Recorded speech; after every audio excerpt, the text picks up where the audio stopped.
আমার নাম রূপা। আমি একজন খুব সুন্দরী তরুণী বিধবা। আমার বয়স ২১ বছর। প্রত্যেকদিন রাতে আমার ১৮ বছরের তরুণ দেওর তেল মালিশ করে দিত।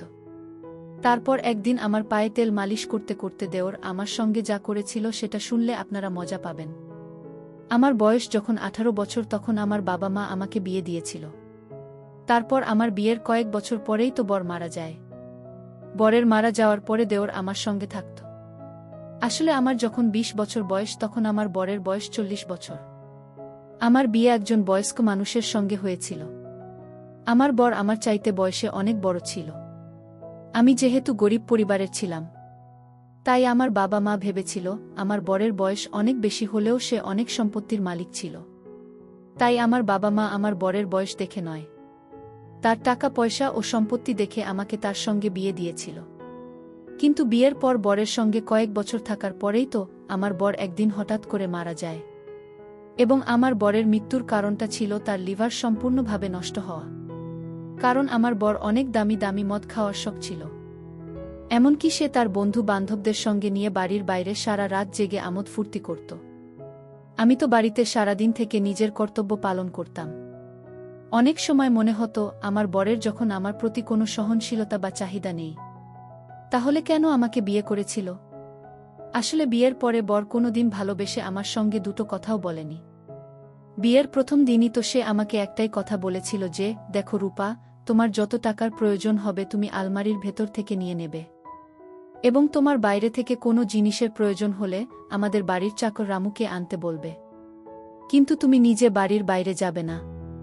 আর একটা কথা মনে রাখবে, আমার কাজে কিন্তু কোনো দিনও বাধা দিতে আসবে না, যে আমি কখন বাড়ির বাইরে যাচ্ছি এবং আমি কখন বাড়িতে ফিরে আসছি। এটা সম্পূর্ণ আমার ব্যক্তিগত ব্যাপার। ওই সময় আমার বয়স যেহেতু কম ছিল, তাই আমি বরের কথার মানে অতটা বুঝতে পারিনি যে সে তো শুধুমাত্র আমাকে বিয়ে করে একটা দায়িত্ব পালন করেছিল। কিন্তু আমার বরের তো সংসারের প্রতি কোনো মনোযোগ ছিলই না। এমন নয় যে বর আমার সঙ্গে কথা বলতো না। সে আমার সঙ্গে তার প্রয়োজন মাফিক কথা বলত। কিন্তু আমি তার অর্ধাঙ্গিনী হয়ে যে তার কাছ থেকে ভালোবাসা পাওয়ার আশা করেছিলাম সেটা কখনোই পাইনি। এবং ধীরে ধীরে যখন আমি এই জিনিসটা বুঝতে পারি, তখন আমি নিজের বাবা মায়ের সঙ্গে এই ব্যাপারে আলোচনা করেছিলাম যে আমি টাকা পয়সার সুখ তো পেয়েছি, কিন্তু স্বামীর ভালোবাসার সুখ কোনো দিন পাইনি। আমার কথা শুনে বাবা মা আমাকে বুঝিয়ে বলতো যে, দেখ মা, ভালোবাসার থেকেও সব চাইতে মূল্যবান হচ্ছে টাকা। কারণ তুই এখানে থেকে দেখেছিস যে আমাদের বাড়িতে কত অভাব ছিল। এতটাই অভাব ছিল যে আমি তোদের কোনোদিন দুবেলা পেট ভরে ভালো করে খাওয়াতেও পারিনি। কিন্তু তোর যেখানে বিয়ে দিয়েছি সেখানে অন্ততপক্ষে টাকা পয়সা সুখ তো আছে, এবং তোর ওই ঘরে বিয়ে দিয়েছি বলে আজ আমরাও পেট ভরে দুবেলা খাবার খেতে পারছি। তাই এগুলো সামান্য ছোটখাটো ব্যাপার নিয়ে একদম মন খারাপ করবি না। আমার বাবা মা তো এসব কথা বলে আমাকে বুঝিয়ে শ্বশুর বাড়িতে পাঠিয়ে দিত। কিন্তু আমার বাবা মা কোনোদিন আমার মনের অবস্থাটা বুঝতে পারেনি যে টাকা পয়সা থাকলে তো ভালো মন্দ জিনিস কিনে পেট ভরে খাওয়া হবে, কিন্তু টাকা পয়সা দিয়ে তো কখনো ভালোবাসা আদর কিনে পাওয়া যায় না। আসলে আমার বর আমাদের বিয়ের পরে কিন্তু আমার গরিব বাবা মাকে প্রতি মাসে টাকা পয়সা দিয়ে সাহায্য করত। এবং এটার জন্য আমি খুব খুশি ছিলাম যে আমার বর অন্ততপক্ষে আমার গরিব বাবা মায়ের ব্যাপারে তো এতটা ভাবে। কিন্তু আমার বর আমার প্রতি যত্নশীল বা দায়িত্বশীল কখনোই ছিল না। এইভাবেই আমার জীবনটা একঘেয়েমি কেটে চলেছিল। আমি ঘরে থেকে আমার দায়িত্ব পালন করতাম, আর আমার বর প্রত্যেক দিন নিজের বন্ধু বান্ধবদের সঙ্গে মিলে আমোদ ফুর্তি করতে ব্যস্ত থাকত। এইভাবে কয়েকটা বছর কেটে যাওয়ার পরে যখন আমার বর হঠাৎ করে মারা যায়, তখন আমি কিন্তু সম্পূর্ণভাবে একা হয়ে পড়ি এবং আমাকে ওই অবস্থায় দেখে আমার দেওর আর বিদেশে যায়নি। আসলে আমার দেওর ছোট থেকেই বাইরে পড়াশোনা করত। কারণ আমার বর খুব ভালো করেই জানত যে তার ভাই যদি তার কাছে থাকে তাহলে সেও কিন্তু তার মতোই হয়ে যাবে। তাই আমার বোন নিজের ভাইয়ের ভালো ভবিষ্যতের কথা ভেবে তাকে বাইরে রেখেছিল। আর আমার শ্বশুর শাশুড়ি তো অনেক আগেই মারা গিয়েছিল। এদিকে আমার দেবরের বয়স 18 বছর হলেও তাকে দেখে তো মনে হতো না যে সে একজন 18 বছরের ছেলে। কারণ তার পেশিভূল শরীর স্বাস্থ্য দেখে তাকে 25 থেকে 26 বছরের তরুণ মনে হতো। দেবরের আসার পরে ধীরে ধীরে বুঝতে পারি যে এত বছর ধরে আমি যে ভালোবাসাটা বরের কাছে আশা করেছিলাম, সেটা তো আমার দেওর আমাকে দিয়েছিল। বরের মারা যাওয়ার পরে আমি অনেক বেশি খামখেয়ালি হয়ে পড়েছিলাম। আমার তো কারো সঙ্গে কথা বলতেও ভাল লাগতো না। যতই হোক না কেন, একটা বিধবা মহিলা ও একটা সৎবা মহিলার মধ্যে অনেকটা পার্থক্য রয়েছে। তারপর বরের মারা যাওয়ার পরে বেশ কিছুদিন পর্যন্ত আমাদের বাড়িতে বরের আত্মীয় স্বজনেরা ছিল। ওই সময় তো নিজের মনের কষ্টটা কান্নার মাধ্যমে তাদের সামনে প্রকাশ করে নিজেকে একটু হালকা করতাম। কিন্তু আমাদের বাড়ি থেকে আত্মীয় স্বজনদের চলে যাওয়ার পরে আমি আরও বেশি ভেঙে পড়েছিলাম। তখন অত বড় বাড়িটা দেখে মনে হতো ওই বাড়িটা যেন আমাকে খেতে আসছে। আমার বর আমাকে ভালো না বাসলেও তার সঙ্গে থাকার একটা অভ্যাস পরিণত হয়েছিল আমার। আমাদের বাড়ি থেকে যখন আত্মীয় স্বজনেরা চলে যায়, তারপরে সেদিন সন্ধেবেলায় আমি যখন একটা সাদা ধবধবে শাড়ি পরে নিজের ঘরের জানালার একটা কোণায় বসে বাইরের দিকে তাকিয়েছিলাম, তখন আমার দেওর হঠাৎ করে দরজায় আওয়াজ দিয়ে জিজ্ঞেস করল, বৌদি ঘরের ভিতরে আসতে পারি? দেওরের আওয়াজ পেয়ে আমি নিজের চোখ থেকে গড়িয়ে পড়া চোখের জল মুছে তার দিকে তাকিয়ে বললাম, হ্যাঁ, ভেতরে আসতে পারো। দেওর আমার ঘরের ভেতরে এসে আমার পাশে বসে আমার হাত দুটো ধরে বলল, বৌদি, আমি জানি এই সময় তুমি নিজেকে খুব একা মনে করছো, কিন্তু তুমি চিন্তা করো না, আমি তোমাকে এই অবস্থায় ছেড়ে দিয়ে কোথাও যাব না। আমি সিদ্ধান্ত নিয়েছি যে আমি নিজের বাকি পড়াশোনা এই বাড়িতে থেকেই কমপ্লিট করব। দেওরের কথা শুনে আমি খুব খুশি হয়েছিলাম, এটা ভেবে যে যাক, কেউ তো আছে যে আমার ব্যাপার এভাবে।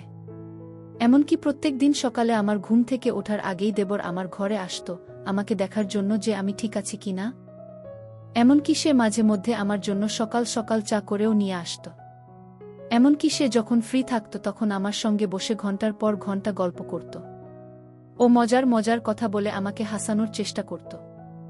শুধু তাই নয়, যখন আমি অনেক বেশি চিন্তা করতাম তখন আমার মাথায় ব্যথা হলে সে আমার মাথাও টিপে দিত। এমন নয় যে আমি তাকে বাধা দিতাম না, আমি তাকে বাধা দিতাম। তখন সে আমাকে বলতো, বৌদি, তোমার উপরে কি আমার কোনো অধিকার নেই? আমি কি তোমার একটুখানি সেবা যত্ন করতে পারি না? তখন তার ওই মায়া ভরা কথাগুলো শুনে আমি আর তাকে বাধা দিতে পারতাম না। এভাবে ধীরে ধীরে আমার সময় কাটতে থাকে এবং আমার 18 বছরের দেওর আমার খুব কাছে আসতে থাকে।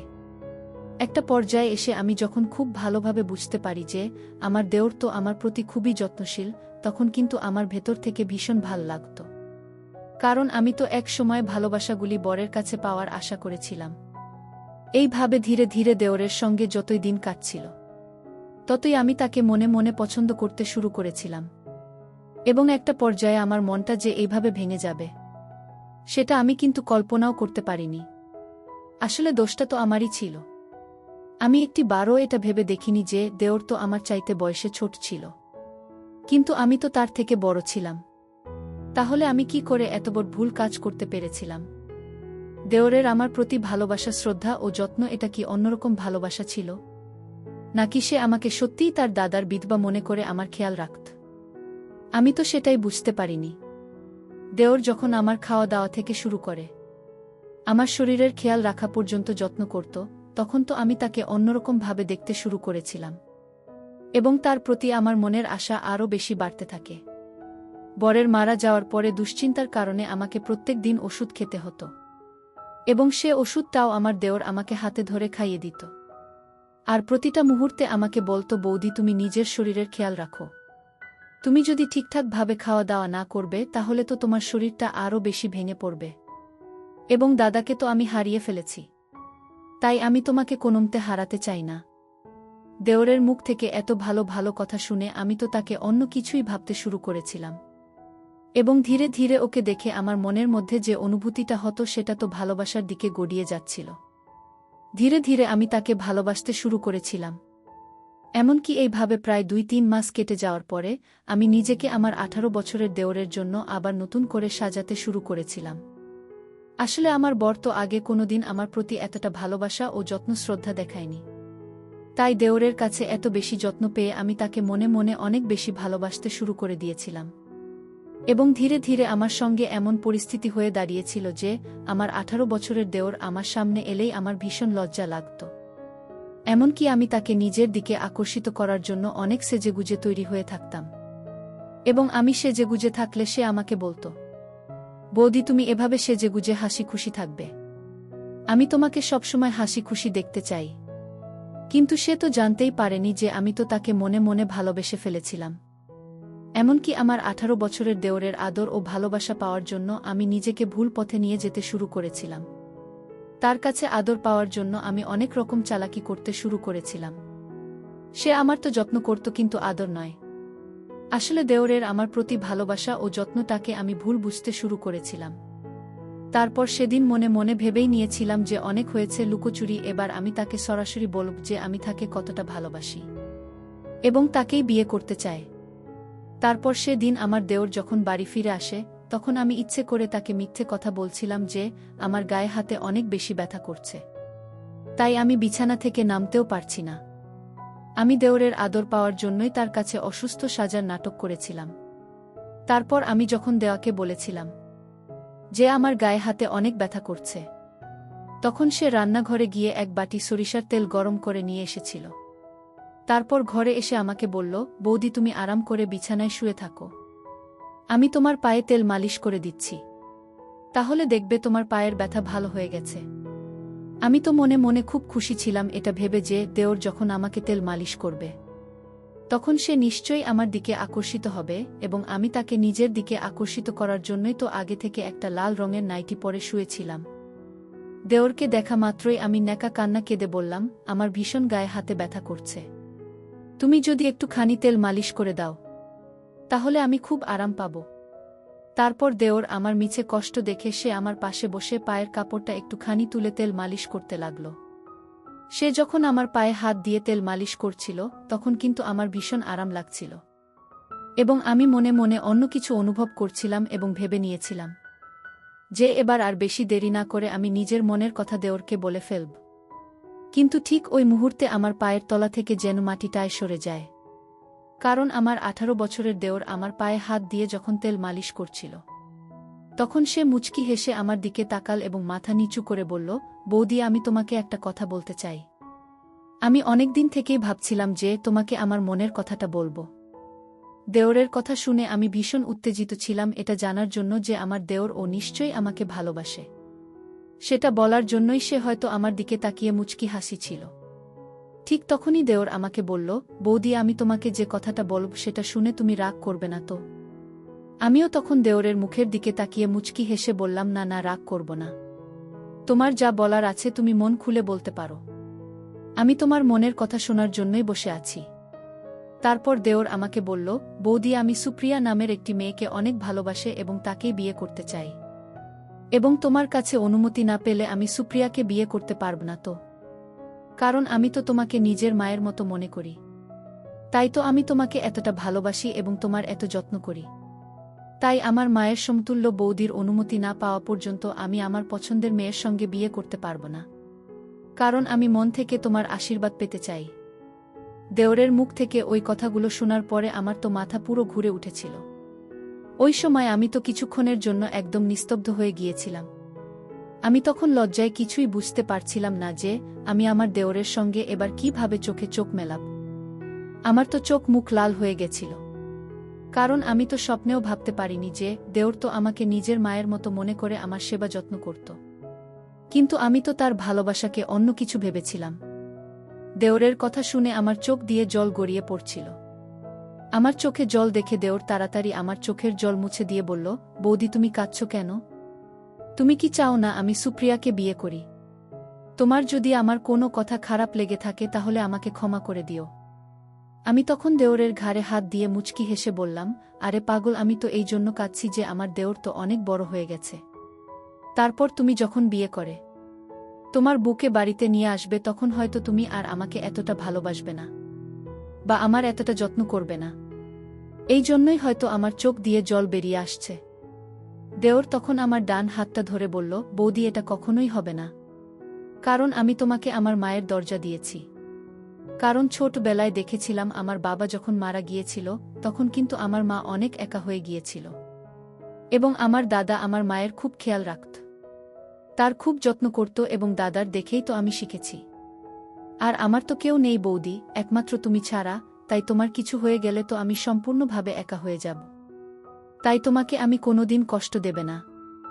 এই জন্যই তো তোমার অনুমতি নিতে এসেছি যে আমি আমার পছন্দের মেয়েকে বিয়ে করে এই বাড়িতে নিয়ে আসতে পারি কি না, কারণ আমার বউ এই বাড়িতে আসলে তোমাকে আর কোনো কাজকর্ম করতে হবে না।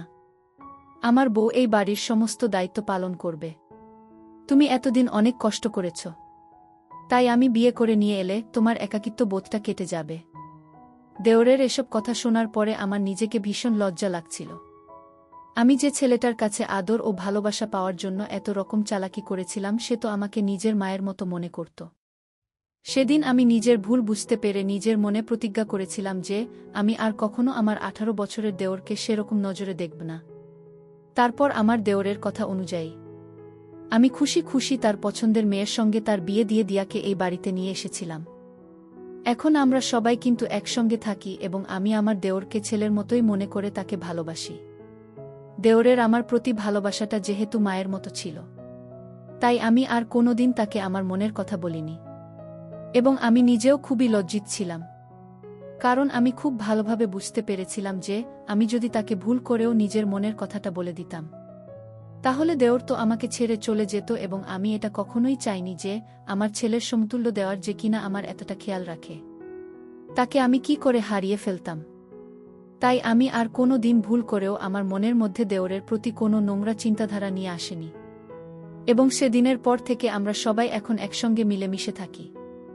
ভালোবাসা তো অনেক রকম হয়, যেমন একটা ছেলের সঙ্গে মায়ের ভালোবাসা, একটা স্বামীর সঙ্গে তার স্ত্রীর ভালোবাসা, একটা ভাইয়ের সঙ্গে তার বোনের ভালোবাসা, ঠিক সেই রকম দেওর বৌদির ভালোবাসাটাও অনেক পবিত্র হয়। শুধু পার্থক্য এটাই যে সঠিক জায়গায় আমরা সঠিক ভালোবাসাকে বুঝতে ভুল করে দিই। যেমন আমি করেছিলাম আমার দেওরের আমার প্রতি পবিত্র ভালোবাসাটাকে বুঝতে। বন্ধুরা, আজকের গল্পটা এখানেই শেষ করছি। গল্প তো কোনো ভুল ত্রুটি থাকলে ক্ষমা করে দেবেন। গল্পটি ভালো লাগলে অবশ্যই লাইক, শেয়ার, সাবস্ক্রাইব করতে ভুলবেন না। ভিডিওটি দেখার জন্য ধন্যবাদ।